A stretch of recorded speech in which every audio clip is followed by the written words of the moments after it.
ಅದ್ರ ಬಗ್ಗೆ ಏನು ಹೇಳೋದು, ಅವರವರಲ್ಲಿ ಮುಖ್ಯಮಂತ್ರಿಗಳು ಮತ್ತು ಸಿದ್ದರಾಮಯ್ಯವ್ರ ಜೊತೆಲಿ ಏನು ಒಡಂಬಡಿಕೆ ಆಗಿತ್ತೋ ಗೊತ್ತಿಲ್ಲ.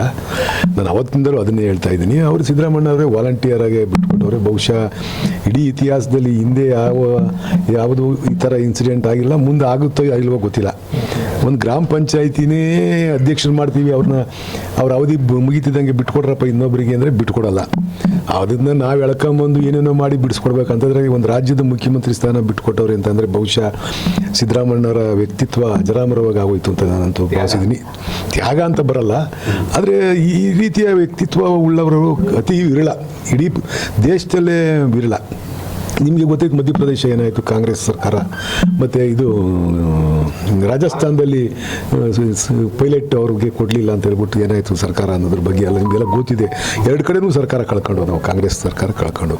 ಆದರೆ ಯಾವುದೇ ಪಕ್ಷಕ್ಕೆ ಸ್ವಲ್ಪನೂ ಡ್ಯಾಮೇಜ್ ಆಗದಲೇ ತಮಗೆ ಅಧಿಕಾರ ಕೊಟ್ಟಿರ್ತಕ್ಕಂಥ ಪಕ್ಷವನ್ನು ಉಳಿಸ್ಕೊಂಡು ಒಂದು ಚೂರು ವ್ಯತ್ಯಾಸಗಳಾದ ರೀತಿಲಿ ಅಧಿಕಾರ ಹಸ್ತಾಂತರ ಮಾಡಿದರೆ ನಾವು ಸಿದ್ದರಾಮಯ್ಯರಿಗೆ ಬಹುಶಃ ಅವರು ಇತಿಹಾಸ ಸೇರಿರು ಅಂತ ನಾನಂತೂ ಭಾವಿಸ್ತೀನಿ. ಆ ಥರ ಲೀಡ್ರುಗಳೇ ಸಿಗಲ್ಲ ಬಹುಶಃ.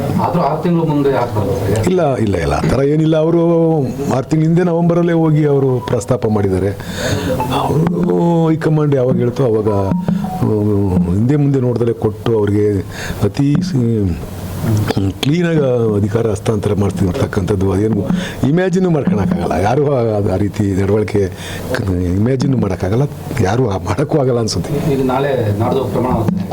ಹೌದು ಹೌದು, ಅವರು ಕೂಡ ಆಗಬೇಕು ಅನ್ನುವಂಥದ್ದು ನಿಮ್ಮ ಹಂಬಲ ಇತ್ತು. ಅಂದ್ರೆ ಅವರು ಕೂಡ ಪಕ್ಷಕ್ಕಾಗಿ ದುಡಿದ 2023ರಲ್ಲಿ ಅಧಿಕಾರಕ್ಕೆ ಬರ್ಲಿಕ್ಕೆ ಅವರು ಒಬ್ಬರು ಕಾರಣ, ಸಿದ್ದರಾಮಯ್ಯನಷ್ಟೇ ಅವರು ಶ್ರಮ ಪಟ್ಟಿದ್ದಾರೆ ಅಂತ ಹೇಳಿ. ಹೌದು, ನಾವು ನಮಗೆ ಇಬ್ಬರೂ ಎರಡು ಕಣ್ಣಿದ್ದಂಗೆ, ಇಬ್ಬರೂ ಹೋರಾಟ ಮಾಡಿ ಪಕ್ಷವನ್ನು ಅಧಿಕಾರಕ್ಕೆ ತಂದಿದ್ದಂಥದ್ದು. ನಮ್ಮಲ್ಲಿ ಅವರು ಒಡಂಬಡಿಕೆ ಏನೇನು ಮಾಡ್ಕೊಂಡಿರ್ತಾರೋ ಅದು ನಮಗೆ ಗೊತ್ತಿರಲ್ಲ. ಅದ್ರ ಬಗ್ಗೆ ನಾವು ಪ್ರಸ್ತಾಪ ಮಾಡಿದರೆ ಪ್ರಚಾರಕ್ಕೋಸ್ಕರ ಮಾಡಬೇಕಾಗುತ್ತೆ ಅಂತಲೇ ನಾನು ಯಾವಾಗಲಿಂದಲೂ ವಿಚಾರ ಪ್ರಸ್ತಾಪ ಮಾಡ್ಕೊಂಡು ಬಂದಿದ್ದೀನಿ.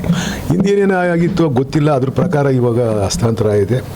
ಈಗ ಮುಖ್ಯಮಂತ್ರಿಗಳು ಅವ್ರ ಮೇಲೂ ಕೂಡ ಹೆಚ್ಚಿನ ಜವಾಬ್ದಾರಿ ಇದೆ. ಎಲ್ಲರೂ ತೂಗಿಸ್ಕೊಂಡು ಅಲ್ಲಿ 2 ವರ್ಷಕ್ಕೆ ಎಲೆಕ್ಷನ್ ಬರೋದ್ರಿಂದ ನಾವೆಲ್ಲ ಒಗ್ಗಟ್ಟಾಗಿ ಹೋಗ್ಬೇಕಾಗೈತೆ. ಅದನ್ನು ಮುಂದಿನ ದಿನಗಳಲ್ಲಿ ಮಾಡ್ತೀವಿ. ನನಗೆ ಖುಷಿನೂ ಇಲ್ಲ, ನೋವು ಇಲ್ಲ. ನಾನು ಅವತ್ತಿನಿಂದಲೂ ಅದನ್ನೇ ಹೇಳ್ತಾ ಇದ್ದೀನಿ. ನನಗಿಬ್ಬರೂ ಒಂದೇ ರೀತಿ ನಾಯಕರು. ಅವರವ್ರು ಏನೇನು ಡಿಸಿಷನ್ ಮಾಡ್ಕೊಂಡವರು ಅವರು ಪ್ರೀತಿಯಿಂದಲೇ ಮಾಡ್ಕೊಂಡವ್ರೆ.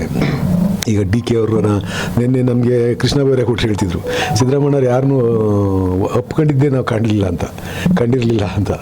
ಅಂಥದ್ರಾಗ ಅವರು ಪ್ರೀತಿಯಿಂದ ಅವ್ರನ್ನ ಆಲಿಂಗನ ಮಾಡ್ಕೊಂಡು ಅಧಿಕಾರ ಬಿಟ್ಕೊಂಡವ್ರೆ. ಇವ್ರನ್ನೇ ಅವ್ರ ಕಾಲಿಗೆ ನಮಸ್ಕಾರ ಮಾಡ್ಕೊಂಡು ಹಿರಿಯರಿಗೆ ಗೌರವ ಕೊಡ್ತಕ್ಕಂಥದ್ದು ಮಾಡಿದರೆ ಅದರಿಂದ ಒಳ್ಳೆ ರೀತಿಯಲ್ಲಿ ಸರ್ಕಾರ ಹೋಗುತ್ತೆ ಅಂತ ನಾವು ಭಾವಿಸಿದ್ದೀವಿ. ಸಚಿವ ಸ್ಥಾನದ ಆಕಾಂಕ್ಷೆ ಸರ್, ನಾನು ಆಕಾಂಕ್ಷಿನೇ. ಆದರೆ ನಾನು ಎಲ್ಲಿ ನನ್ನ ಅಭಿಪ್ರಾಯ ಹೇಳಬೇಕು ಅಲ್ಲಿ ಹೇಳಿದ್ದೀನಿ, ಯಾರಿಗೆ ಕೇಳಬೇಕು ಅಲ್ಲಿ ಕೇಳಿದ್ದೀನಿ. ಅಲ್ಲಿಂದನೂ ಕೂಡ ಒಂದು ನಿಮಗೆ ಗ್ರೀನ್ ಸಿಗ್ನಲ್ ಸಿಕ್ಕಿರ್ತಕ್ಕಂಥ ಸರ್, ನೀನು ಯಾವ ರೀತಿಯಾಗಿ ನಡೆಸ್ಕೋಬೇಕು ಆ ರೀತಿಯಾಗಿ ನಡೆಸ್ಕೊಂತೀನಿ ಅಂತೇಳಿ ಆಲ್ರೆಡಿ ನೀವು ಯಾರ ಹತ್ರ ಚರ್ಚೆ ಮಾಡಿದ್ರು ಅವ್ರು ಹೇಳಿದ್ದಾರೆ ನಿಮಗೆ ಅನ್ನೋಂಥ ಒಂದು ಚರ್ಚೆ ಆಗ್ತಿರ್ತಕ್ಕಂಥದ್ದು. ಅದೇನೋ ನನಗೇನು ಅದೇನು ಆ ಥರ ಏನು ಹೇಳಿಲ್ಲ ನೋಡಿ. ಅದು ಅವ್ರು ಹೇಳಿದ್ದಾರೆ, ಈಗ ನಾವು ಒಕ್ಲೀರು CM ಆಗೋದ್ರಿಂದ ಒಕ್ಲೀರಿಗೆ ಎಷ್ಟು ಜನ ಕೊಡ್ಲಿಕ್ಕೆ ಬರುತ್ತೆ.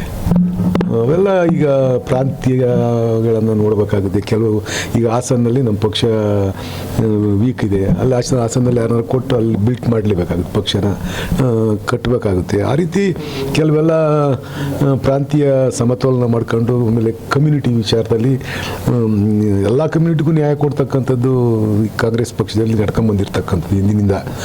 ಅದನ್ನು ಕೂಡ ಅವ್ರ ಗಮನದಲ್ಲಿ ಇಟ್ಕೊಂಡು ಮಾಡಬೇಕಾಗುತ್ತೆ. ಮೈಸೂರು ಪ್ರಾಂತ್ಯದಲ್ಲಿ ಕಾಂಗ್ರೆಸ್ಗೆ ಈ ಬಾರಿ ಓಟ್ ಹಾಕಿರುವಂಥದ್ದು ಇವರು CM ಆಗ್ತಾರೆ ಅನ್ನೋ ಉದ್ದೇಶದಿಂದ ಈಗ ಅವರೆಲ್ಲ ಮುಂದೆ ಆಗ್ತಾರೆ ಅಂತ ಅನ್ಕೊಂಡಿದ್ದೀವಿ. ಒಕ್ಕಲಿಗರ ಸಮುದಾಯಕ್ಕೆ 1-2 ಹೆಚ್ಚಿಗೆ ಸೀಟ್ ಕೊಡಬೇಕು ಅಂತ ಹಂಗೆ ಮುಖ್ಯಮಂತ್ರಿಗಳಿರೋದ್ರಿಂದ ಒಕ್ಲೀರ್ ಕಡಿಮೆ ಕೊಡಿ ಅಂತ ಹೇಳ್ಬೋದೇನೋ ಹೈಕಮಾಂಡು. ಯಾರು ಹೇಳಕ್ ಬರುತ್ತೆ. ನಾವು ಹಿರಿಯ ಶಾಸಕರಿದ್ದೆ ಕಾಂಗ್ರೆಸ್ ಇನ್ನು ಹಿರಿಯ ಶಾಸಕರು ಸೇರಿಸ್ಕೋಬೇಕಾದ್ರೆ ಸರ್ಕಾರ ಬಂದ ಸಂದರ್ಭದಲ್ಲಿ ನಿಮ್ಮ ಸಚಿವರು ಮಾಡ್ತೀನಿ ಅನ್ನೋ ಭರವಸೆ ಕೊಟ್ಟಿದ್ರು. ಕೇವಲ ಭರವಸೆಯಾಗಿ ಉಳಿತಾ ಅಂತ ನನಗೇನು ಆ ಥರ ಭರವಸೆ ಕೊಟ್ಟಿರಲಿಲ್ಲ. ನಾನು ಪಕ್ಷಕ್ಕೆ ಹೋಗಿ ಸೇರ್ಕೊಂಡಿದ್ದಂಥದ್ದು. ನನಗೆ ಹಿಂದಿಂದಲೂ DK ಅವರು ನನಗೆ ಇಂಡಿಪೆಂಡೆಂಟ್ ಇದ್ದಾಗಲೂ ಸಹಕಾರ ಮಾಡ್ತಾಯಿದ್ರು. ಅದಕ್ಕೆ ನಾನು ಅವ್ರಿಗೆ ಅವಕಾಶ ಸಿಗೋದಾದರೆ ಪಕ್ಷಕ್ಕೆ ಹೋಗೋಣ ಅಂತ ಹೋಗಿದ್ದಷ್ಟೇ. ನಾನು ಇವತ್ತು ಡೆಲ್ಲಿ ಹೋಗ್ತಾ ಇದ್ದೀನಿ, ಸುಮ್ಮನೆ ಹೋಗ್ತಾ ಇದ್ದೀನಿ ಅಷ್ಟೇ. ಎಲ್ಲರೂ ಕುಣಿತಾರಲ್ಲ ಅಂತ ನಾನು ಕುಣಿಯೋದಷ್ಟೇ. ಏನಾಗುತ್ತೋ ಗೊತ್ತಿಲ್ಲ, ಗೊತ್ತಿಲ್ಲ. ಹೋಗ್ತಾ ಇದ್ದೀನಿ. ನಾವೊಂದು 3-4 ಜನ ಹೋಗ್ತಾ ಇದ್ದೀವಿ. ಯಾರ್ಯಾರು ತುಮಕೂರಾಗ ಯಾರೂ ಇಲ್ಲ.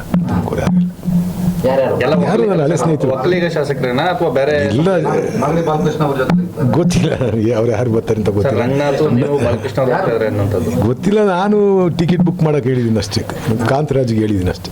ಹೇಮಂತ್ ಕಾಂತರಾಜ್ ಗೊತ್ತಿಲ್ಲ ಸರ್ ಈಗ ಅವ್ನು ಎಷ್ಟೊತ್ತಿ ಮಾಡೋ ಗೊತ್ತಿಲ್ಲ. ಯಾರ್ಯಾರನ್ನ ಭೇಟಿ ಮಾಡ್ತೀರಾ ಸರ್? ಹೋಗೋಣ ನೋಡೋಣ, ಯಾರ್ಯಾರು ಸಿಗ್ತಾರೋ ಅವ್ರನ್ನ ಭೇಟಿ ಮಾಡೋದು. ನಾವು ಹಿಂದಾಲೆ ಒಂದ್ಸರಿ ಹೋಗಿದ್ದು, ಅಲ್ಲಿ ರಾಹುಲ್ ಗಾಂಧಿ ಭೇಟಿ ಮಾಡೋಕ್ಕೆ ಟ್ರೈ ಮಾಡ್ದೋ, 3-4 ದಿವಸ ಇದ್ದು ಮಾಡೋಕ್ಕಾಗಲಿಲ್ಲ. ಆಮೇಲೆ ಖರ್ಗೆ ಅವರು ಒಬ್ರು ಸಿಕ್ಕಿದ್ರು, ಖರ್ಗೆ ಅವ್ರನ್ನ ಮಾತಾಡ್ಸ್ಕೊಂಡ್ ಬಂದಿದ್ದು ಅಷ್ಟೇ. ಇದು ಮಿಕ್ಕಿದರೆ ಯಾರೂ ಸಿಕ್ಕಿರಲಿಲ್ಲ. ಅದರಿಂದ ಹೋಗ್ತೀವಿ ನೋಡೋಣ. ಎಲ್ಲರೂ ಹೋಗ್ತಾವ್ರಲ್ಲ ಅಂತ ನಾವು ಹೋಗ್ತಾ ಇದೀವಿ ಅಷ್ಟೇ. ನಿಮ್ಮ ಮೈಂಡಲ್ಲಿ ಯಾವ ಥಿಂಕ್ ಆಗಿದೆ ಸರ್, ಯಾವ ಮಂತ್ರಿಗಿರಬೇಕು ಅಂತ? ನಾನು ಈ ಮೈಂಡಲ್ಲಿ ಅದು ಕೊಡಿ ಇದು ಕೊಡಿ ಅಂತ ಏನೋ ಆ ಥರ ಇಲ್ಲ. ಏನೋ ಅವಕಾಶ ಇದ್ರೆ ಕೊಡಿ ಅಂತ ಕೇಳ್ತೀನಿ ಅಷ್ಟೇ. ಸರ್ಕಾರಿ ಕೊಡಿ ಅಂತೀರ? ಇಲ್ಲ ಇಲ್ಲ ಸರ್ ಈಗ ಪಕ್ಷದಲ್ಲಿ ಏನು ಸಚಿವ ಸ್ಥಾನ ಸಿಗ್ಲಿಲ್ಲ ಅಂತಂದ್ರೆ ನಿಮ್ಮನ್ನ ರಾಜಕೀಯ ಕಾರ್ಯದರ್ಶಿಯಾಗಿ ಮಾಡ್ತೀನಿ ಅನ್ನೋ ಒಂದು ಭರವಸೆ ಡಿ ಕೆ ಶಿವಕುಮಾರ್ ಕೊಟ್ಟಿದ್ದಾರೆ ಅನ್ನೋ ಒಂದು ಮಾತುಗಳು ಕೇಳಿ.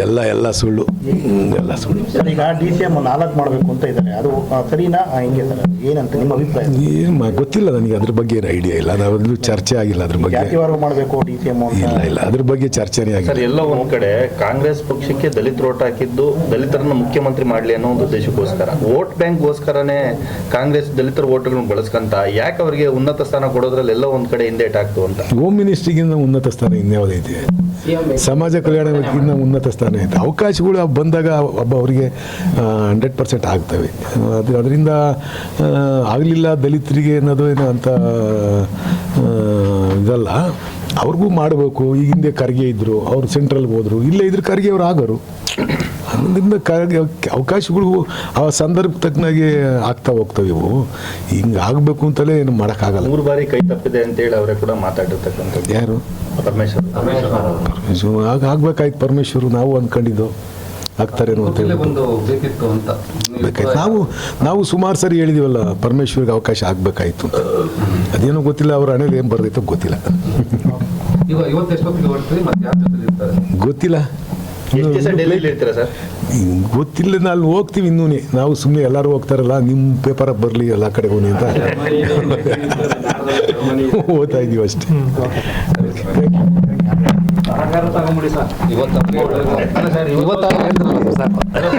ನಾಡದ್ದು ಈ ಅಲ್ಲೇ ಮಾಡಿ CM ಜೊತೆ